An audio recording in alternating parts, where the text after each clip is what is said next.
Pessoal, eu vou tentar fazer um vídeo rápido explicando um pouco cada um dos exercícios para ajudar vocês. Bom, esse primeiro exercício pede para... Ele fala sobre um monte de areia, né? Onde a areia está caindo a uma taxa de 10 metros cúbicos por minuto e está formando um monte cônico, né? E a informação que ele passa também é que a altura do monte ela é sempre 3/8 em relação ao diâmetro da base. Então ele dá para a gente uma relação entre a altura e o diâmetro da base. E aí ele pergunta qual é a variação das taxas em relação à altura e em relação ao raio quando o monte tiver 4 metros de altura. Então esse valor aqui serve tanto para a variação quando eu for calcular a variação da altura para quando eu for calcular a variação do raio. Muito bem, então a primeira coisa, eu coloquei no gabarito o passo a passo para essa sessão, para a gente poder entender tudo que está acontecendo e ter um roteiro de estudos e de entendimento. Então, o primeiro passo ele pede para desenhar a figura e para identificar as variáveis. Então, você está falando de um monte cônico, né? Então eu desenho um monte cônico. Ele fala em altura do monte, diâmetro da base, né? Então essas informações eu vou colocando todas no desenho. Então, eu tenho a altura do monte, diâmetro da base, né? E vou identificando as variáveis como os pede. Então eu tenho a altura, eu tenho o diâmetro, e ele também, como ele vai pedir a variação do raio, o raio também é uma das variáveis envolvidas. E a gente não pode esquecer, né, que o raio é metade do diâmetro, né? Muito bem. Então, o que acontece? No segundo passo, escrever as informações numéricas. Quais são as informações numéricas que eu tenho? A variação do volume, nesse caso ele é positiva, porque o volume está aumentando. E eu também sei que em algum momento eu vou usar o fato de que ele quer a altura do monte valendo 4. Então, essas são as informações numéricas que a gente tem dado pelo exercício. No terceiro passo, ele pede para a gente identificar o que a gente quer calcular. O que a gente quer calcular é a variação da altura e a variação do raio. É importante que eu saiba o que eu quero calcular para poder saber que conta eu faço. E aqui eu já estou colocando para cada item o valor de cada uma dessas informações. Depois ele pede para escrever equações relacionando as variáveis que nós temos.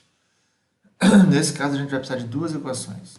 A primeira, do volume do monte, e essa informação a gente tem que procurar, né? O volume de um cone, de um monte cônico, né?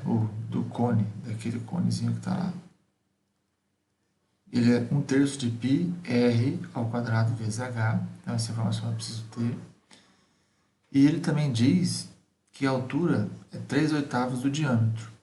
Como o diâmetro, a gente sabe que é 2 vezes o raio, então eu troco o diâmetro por raio. Eu vou ter essa equação assim. Essa equação que eu posso até simplificar aqui, a gente vai fazer isso depois, mas eu já podia ter feito aqui. Tá? Então é importante que eu tenha essas duas informações. Essas informações são necessárias e ela tem que aparecer na sua resolução em algum momento. Por fim, nesse exercício, a gente vai calcular as derivadas das equações que a gente obteve. Então, a primeira equação é do volume, a segunda é da altura em relação ao raio. Tá? Aí, aqui, nesse ponto aqui, tem um detalhe que é, o exercício nos fala de um determinado valor da altura. Então, nesse volume aqui, que eu tenho raio e tenho altura, eu vou precisar trocar o raio pela altura. Eu vou ter que escrever tudo em função de altura, né? Então, como a altura é 3/4 do raio, eu vou reescrever o raio como sendo 4/3 da altura. E aí eu substituo no lugar do raio aqui, e aí eu tenho o volume só em função da altura. Tá? E aí então eu vou derivar isso aqui. derivada de V em relação a T. Tudo isso aqui é constante, então tá, repete aqui. E a derivada de h ao cubo é 3h ao quadrado vezes a derivada de h. Regra da cadeia ou lá da função implícita, como você achar melhor. Tá? Nas duas a gente tem essa derivada aqui. Esse 3 cancela com esse 27, sobra 9. A derivada de v em relação a t me dá esse valor aqui. E o h, o r, como eu escrevi o h e o r um em função do outro, eu vou usar o r em função do h justamente porque a gente... Aqui eu tenho como achar a variação de h, e aqui depois, tendo a variação de h, eu acho a variação de r. Então, a variação do r é 4/3 da variação de h. E por fim eu vou fazer os cálculos, né? Então eu tenho essa informação e eu vou substituir isso tudo nas equações. Então o dH dt é pegar tudo isso aqui e passar dividindo. Foi o que eu fiz aqui, né? Então esse aqui passa multiplicando. Então o 9 está lá em cima, o resto ficou aqui para baixo e o dv dt. No ponto 4 eu tenho que esse cara aqui continua valendo os 10 que ele valia, e esse h vale 4. Substitui, eu tenho esse valor aqui, que vai dar aproximadamente esse número, mas ele pede para responder por centímetros. Então, se eu tenho isso aqui de metro, multiplicando por 100, eu tenho centímetros. Então, vai dar 11,2 centímetros por minuto, arredondando já. E tendo a variação de H, e aí o melhor nessas contas é usar esse valor aqui, porque você consegue cancelar algumas coisas. E aí depois a gente simplifica ou dá uma arredondada nesse número e o valor final é esse. Tá bom? Vamos ver o próximo. Bom, nesse exercício a gente tem a ideia continua sendo a mesma, né? Todos os passos que a gente precisa seguir.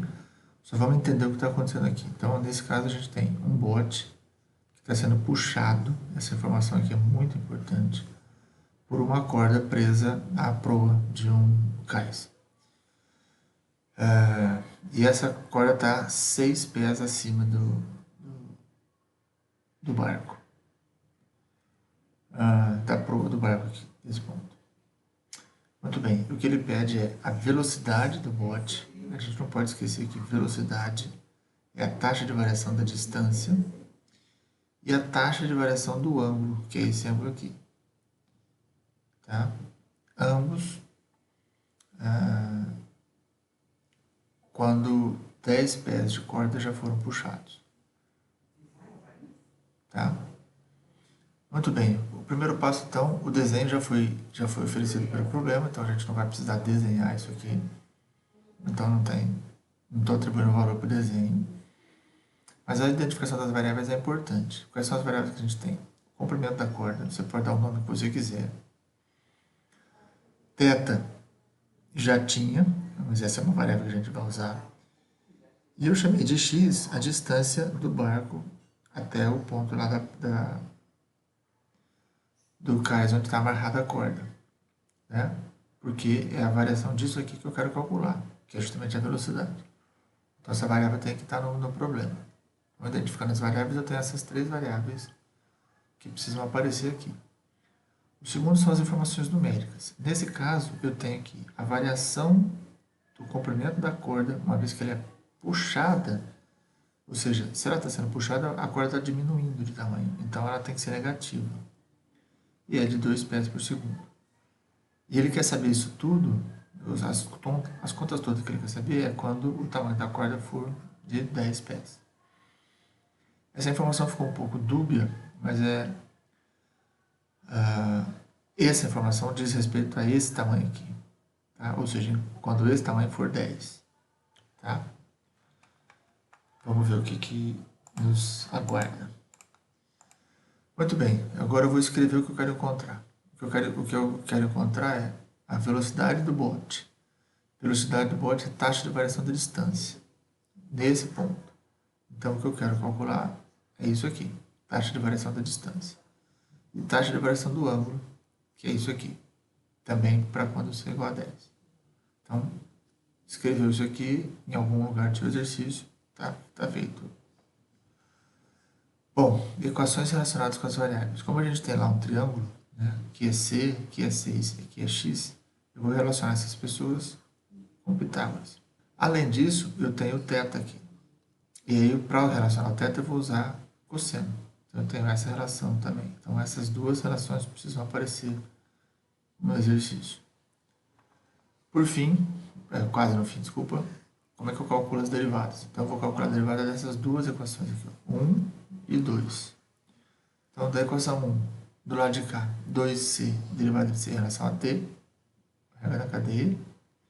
Do lado de cá, de novo, 2x, derivada de x em relação a t, e a derivada de 36 é zero.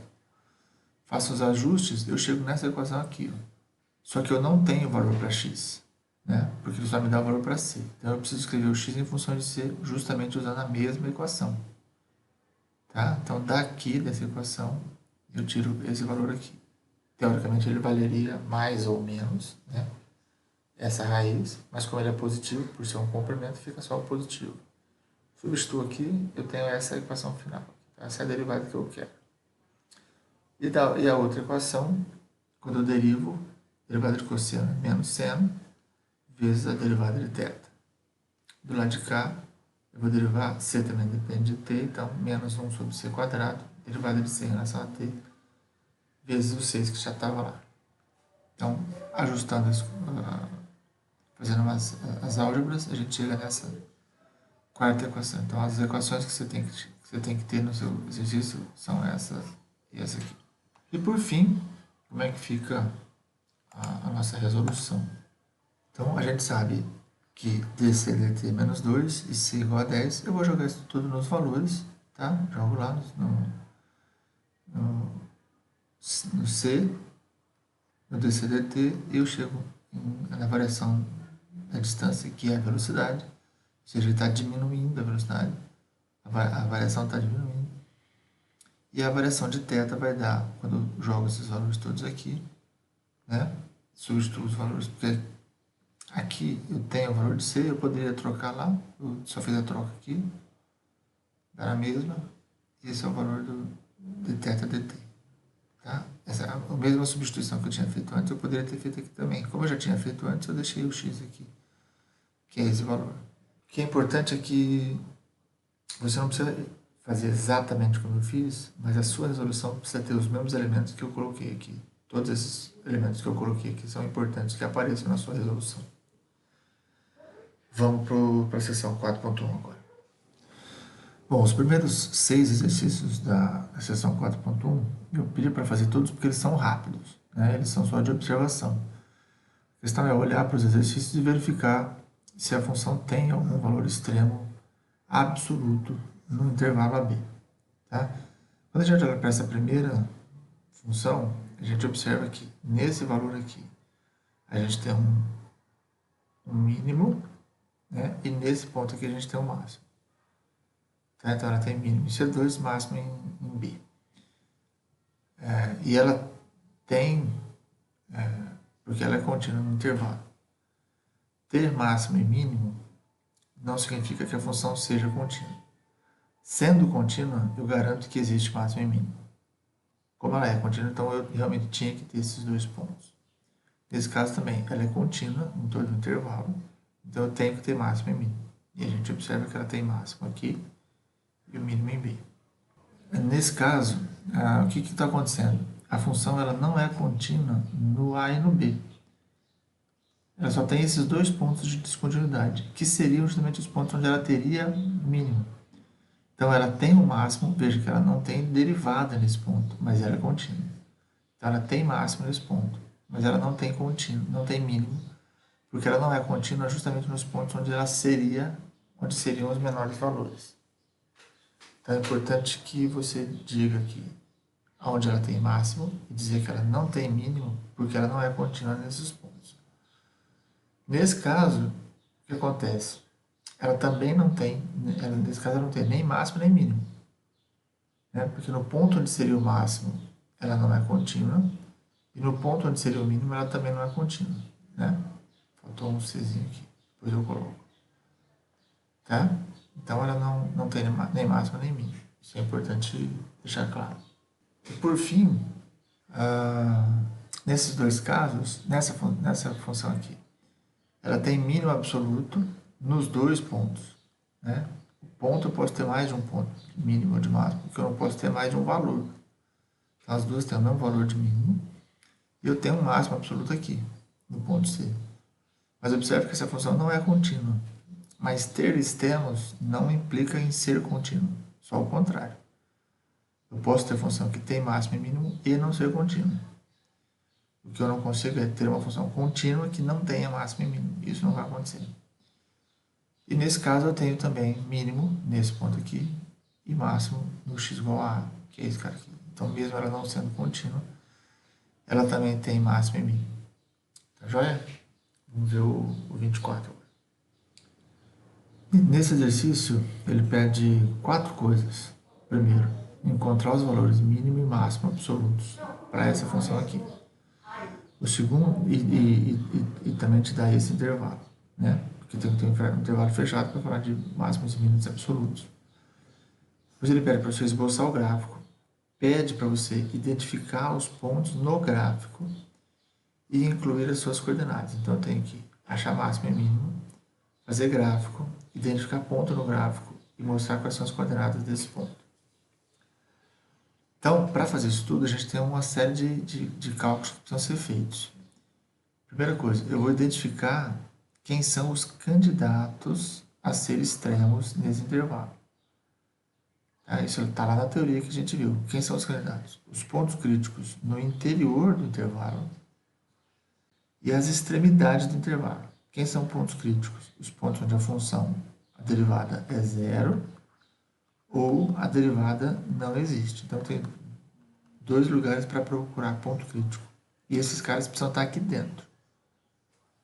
Então, vamos lá. Retomando. Ponto crítico é onde a derivada é zero ou onde a derivada não existe. Derivando isso aqui, eu vou chegar nessa equação. Então, isso aqui já vale ponto, porque você tem que fazer isso. Não tem como resolver isso sem essa derivada. Aonde isso aqui é zero? Isso aqui é zero quando o numerador for zero. Quando o x for zero. Mas o x não está dentro desse intervalo. Ele está no extremo. Então, ele entra como extremidade, mas ele não entra como ponto crítico.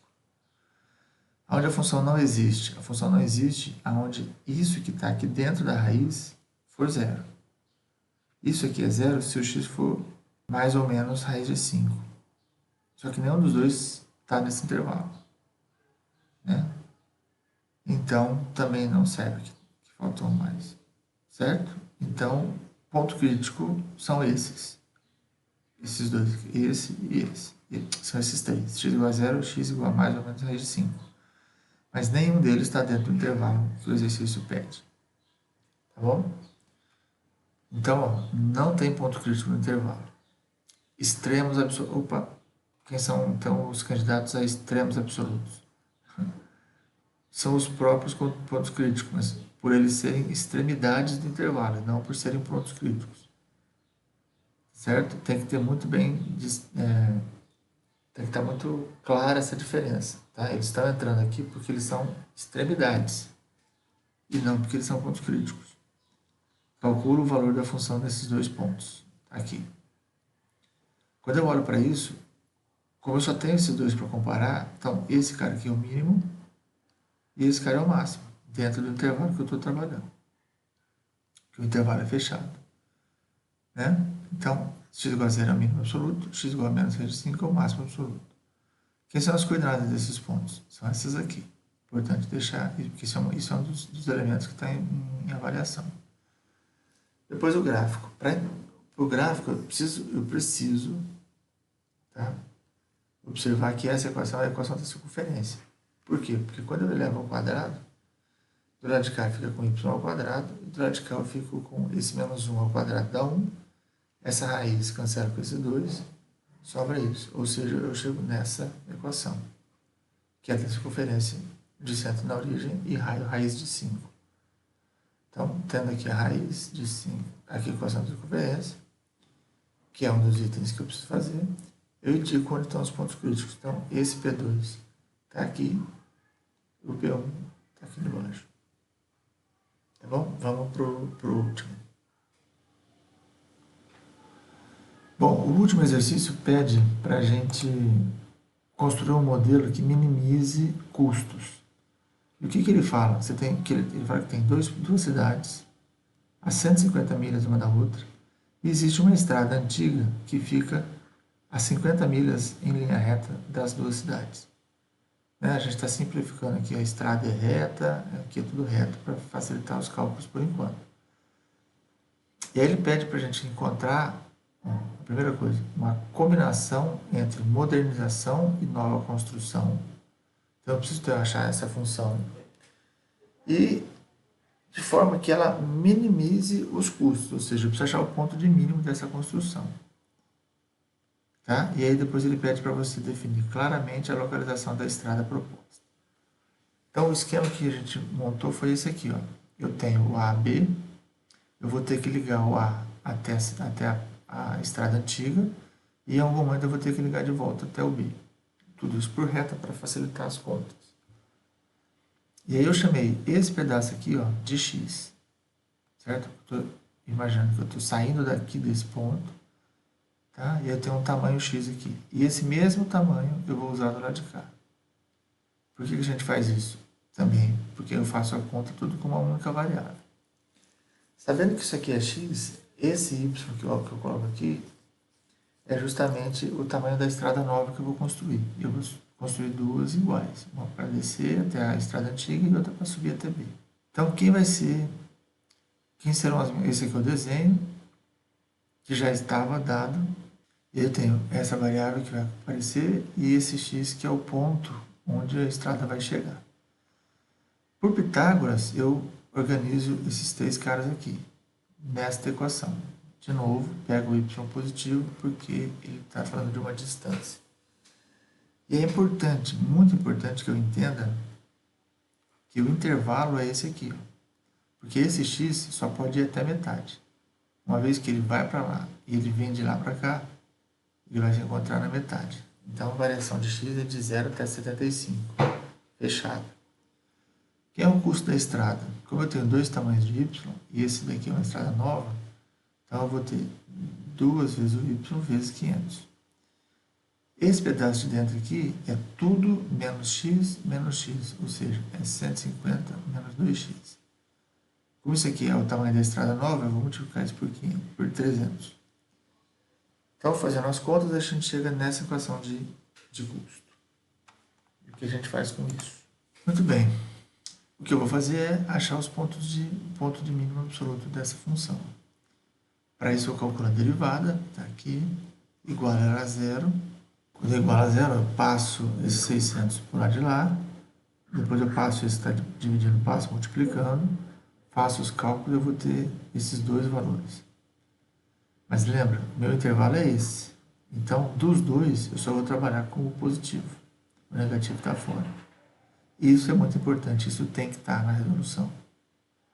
Então, quem são os meus candidatos?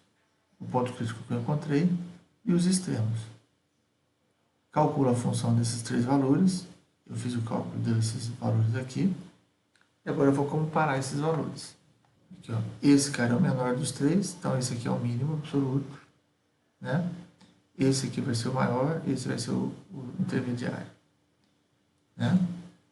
E aí, então, a gente tem que a localização vai ser no ponto 37,5 milhas, a partir desse ponto aqui. E aí, o segundo ponto é 112,5 milhas, que é justamente se eu pegar os 150 e tirar 35, 37,5. Esses são os dois pontos onde eu vou passar a estrada. Isso é importante também constar, esses dois valores. Tá bom? É isso aí, espero que vocês tenham entendido. Foi bem rapidão e bons estudos. Qualquer dúvida, a gente se fala.